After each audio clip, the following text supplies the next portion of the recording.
I'm Reggie Peralta. I'm Dr. Avila's producer, and welcome to Love University. Tonight, Dr. Avila will be presenting his latest book, Invincible You, Discover Your Inner Power and Achieve Your Heart's Desires. Dr. John Gray, best-selling author of Men Are From Mars, Women Are From Venus, has this to say. Dr. Alexander Avila's Invincible You is a unique blend of Western positive psychology and Eastern wisdom that packs a punch of self-help power. Read it, and you will learn how to master your self-defeating thoughts and access your inner tools of excellence. Thank you, Reggie. That was very good.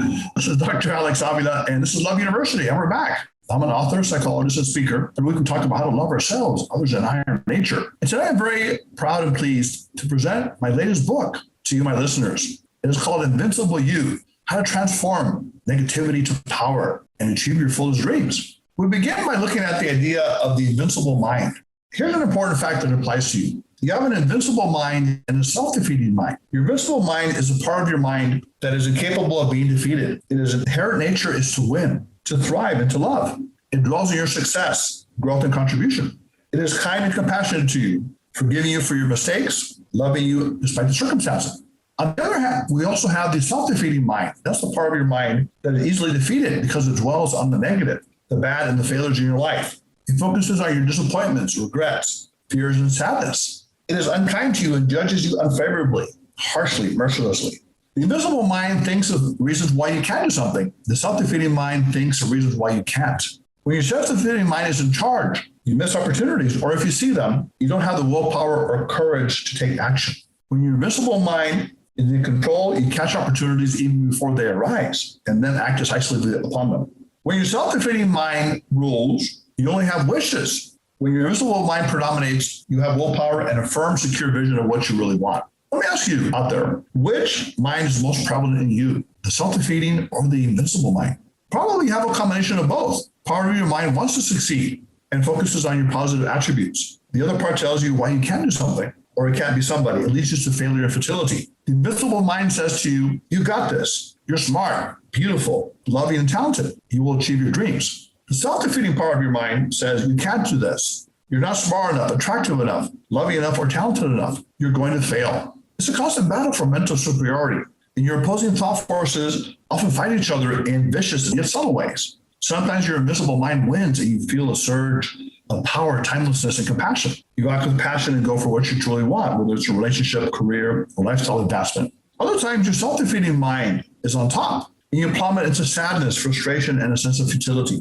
You leave behind your treasure goals and dreams, and you settle for something much less desirable. How do you permanently establish your invincible mind so your days are cheery and your accomplishments are loving? That's the question for today. And to do that, we need to take a trip to what I call Invincible Mountain. But before we start there, we need to look at where we come from. There once was an unhappy man named Walter who lived in Neurotic Village. Neurotic Village was a place full of hate, bitterness, complaining, envious, fearful, and angry people. He was born in Neurotic Village and raised by worried and critical parents. The unhappy boy Walter became the unhappy man Walter.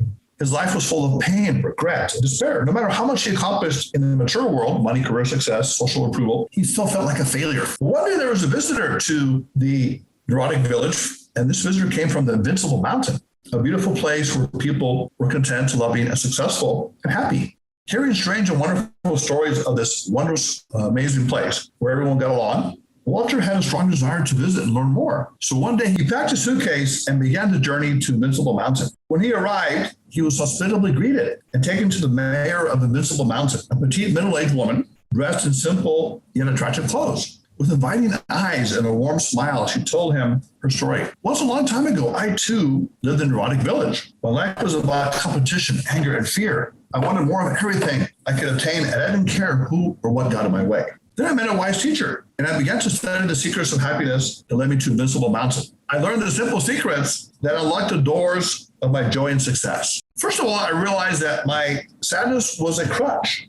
My selfishness was a crutch that I relied on to build my false self-esteem. At the same time, the selfishness crutch kept me feeling weak and powerless. I was so busy worrying about myself that I had little energy to accomplish the true desires of my heart. Finally, when I threw away the crutch of my selfishness and began feeling compassion for other people, helping the needy and contributing to my community, I suddenly felt free. I saw my potential and power grow. The more I helped others, the happier I felt.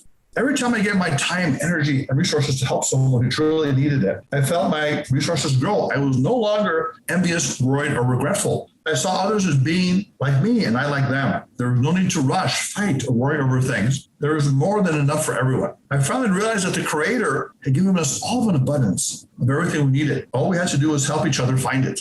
Pausing with a smile of encouragement, the mayor of the Invincible Mountain said, the first secret was, I found happiness by helping others find it. She continued, the second secret was, I forgave myself for all of my past and all of my future. Before I was very critical of myself, I would regret past mistakes or failures, broken relationships, business failures, poor lifestyle choices, and I would have become bitter and disillusioned. I would have feared making more mistakes in the future, which kept me limited and afraid of taking risks. I felt trapped and weak. Then I realized something. I understood that when I made a so-called mistake in the past, I was at a certain grade level in my psychological development, say fifth grade. The mistakes I made were fifth grade mistakes. When I was cruel to a loved one, when I stayed in the wrong relationship too long, when I refused to believe in the dreams of my excellence. It took some time, but as I raised my knowledge, I started to realize that I wouldn't make the same mistakes anymore. I could act from a higher level of knowledge and wisdom. In college, I would no longer be making elementary school mistakes, choosing the wrong relationships and so forth. I would select the right people and circumstances to enter my life. I would manage my emotions better and learn how to successfully deal with obstacles and setbacks. With this new understanding, I began to forgive myself for any real or imagined errors I had made in the past or would make in the future. Every day, I decided to forgive myself and learn from my experiences so I could be more loving and optimistic about myself. Soon I found that I was not only making fewer mistakes, but that others were more optimistic and loving towards me because I was that way toward myself first. By learning to love myself and practice self-forgiveness, I was finally free to express my love for others. Forgiveness became my daily companion. Now the Invincible Mountain Mayor's entire face beamed in a most magnificent way as she summarized the third and final lesson of invincibility. Gratitude became my best friend. Instead of asking for more, I gave thanks for the riches I already possessed. I gave thanks for my life, my happy experiences, my loved ones, and my God-given abilities in life. I no longer prayed solely for material things or wealth. As a result, I now have more material wealth than I could ever need. And my greatest riches come from those people who have helped to truly live and grow wondrously. Each day I gave thanks for the amazing feelings of gratitude I was experiencing. Each day I realized that my life was complete. There was no lack, failure, or frustration. There was only abundance, success, and love. As the mayor of Invincible Mountain finished her talk, she welcomed Walter to live permanently in this beautiful paradise. With a tender embrace and a loving voice, she concluded, by the way, the place we live in is not a physical land or a defined territory. Invincible Mountain exists in our minds. It cannot be stolen or lost. It cannot be broken into or taken. It is always here inside us, forever in our minds and hearts. Now it's your turn. You have the opportunity now to make permanent dwelling in this invincible mountain. It's not just a metaphorical concept. It's a reality. It's a real practical state. What you need to do, first of all, is learn these three important steps. Number one, give what you want most. Number two, forgive yourself. Number three, practice gratitude daily. So let's start with number one, give what you need most. This is one of the greatest secrets of a successful and happy life. If you want money, you need to give more money to others. If you want love, you need to give more love to others. Now, that may sound kind of hard in some ways. If you're broke, how are you going to give money to others? But it works in a paradoxical way. By going into your resources and giving as little as you can or as much as you can, even though it's very little, you will liberate yourself to have more abundance. Your generosity will bring more into your life. The first thing it does when you give what you need most is it liberates your tight and constrained energy so that your energy flows outwardly instead of inwardly. Instead of being obsessed with your own flaws and inadequacies, you see the amazing possibilities that life has to offer you. By expanding your energy in this way, you focus more on the positive aspects of life instead of the negative. Your mindset moves from anxiety and sadness to hope and optimism. Second, giving what you want most attracts people and favorable circumstances into your life because you're increasing your positive output into the world. The good you do will be returned to you, often in surprising ways. The person you help in a loving way may not return the favor necessarily, but it may be someone else, somebody you don't even know, a bystander, who will return the love and appreciation back to you. People you don't even know may give you benefits and gifts without you having to ask for anything. The world will work in your favor to bring you the results you want. Try this week and see what happens. If you want more love, be more loving. Smile at other people. Be a better listener. Offer sincere compliments. Visualize your love extending outwardly to others and feel the warmth of your loving energy as you share it with other people. If you want more money, start looking for ways you can contribute your time and money to worthy causes and charities. While you may be afraid to give money when you don't have much, this is exactly the way to reverse your fear mindset into one of faith and prosperity. The results will astound you as you attract more good money and goodwill into your life. Step number 2, forgive yourself.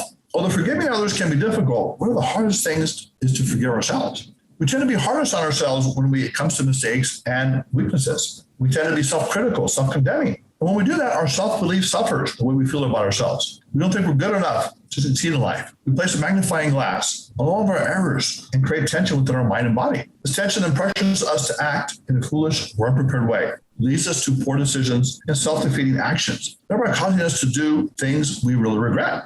As a consequence, we fall back into a bad habit or unproductive emotional pattern. Now a vicious cycle has been created. The less we forgive ourselves, the more we do things that we regret because our low self-esteem matches the self-harming actions that we undertook. A depressed person will only act in ways that lead to more depression. A mistake-prone person will keep repeating the same mistakes. We do what already exists in our minds. The way to break this downward spiral is to forgive ourselves for past mistakes and setbacks. When you do this, you set a course for a positive and regret-free future. Begin today by forgiving yourself for any real or imagined mistakes you've made in the past or will make in the future. Like the mayor of Invincible Mountain, recognize that you were at a low mental grade level, maybe the 5th grade, when you were close to that person, when you were defensive and touchy and lost a good job opportunity, or when you were overly critical with your children, mate, or friends. As you raise your psychological level, maybe to the 7th, 8th, or 9th grades and beyond, you will learn how to avoid making the same errors. You'll have more command over your thoughts and feelings. You will become a graduate student of invincibility. And finally, step number 3. This is a very big one. Practice gratitude daily. Psychology researchers have shown that practicing gratitude